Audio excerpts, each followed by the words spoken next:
বৃহস্পতিবার দিন কীরকম করে পুজো দিই সেটাই দেখাবো তোমাদেরকে। আর রথযাত্রাও ছিল এই বৃহস্পতিবার, তাই পুরো ছবিটাই তোমাদেরকে দেখানোর চেষ্টা করছি। গোপালদের কেমন করে রেডি করেছিলাম সেটা আগের ভিডিওতেই আপলোড করে দিয়েছি। এরপর মা লক্ষ্মীকে স্নান করিয়ে তৈরি করে নিয়েছি, তার পাশেই রেখে দিয়েছি জলশঙ্কটা তৈরি করে, তারপর তাম্রকুণ্ডটা সামনের একটা থালার মধ্যে রাখা হয়েছে।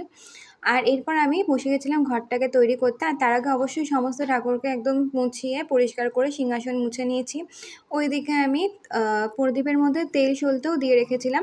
এদিকে আমি পুরো তৈরি করে নিলাম হচ্ছে ঘরটাকে, কিন্তু ঘরটা এখনও বসানো হয়নি। তার আগে ঠাকুরদের মাথায় সিঁদুর, তিলক এগুলো যা যা পরানোর পরেই নিয়েছি। এরপর ফুল দিয়ে নিয়েছি।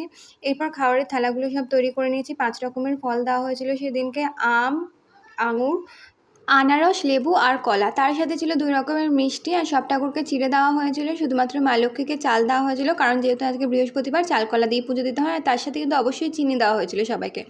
এদিকে ঘট বসিয়ে নেওয়া হয়েছে, শঙ্খ বাজিয়ে নেওয়া হয়েছে। তারপর সবার শেষে আমি পরে নিয়েছি পাঁচালি। পাঁচালিটা জানি সন্ধ্যেবেলা পড়তে হয়, কিন্তু আজকে আমরা আগেই পরে নিয়েছিলাম।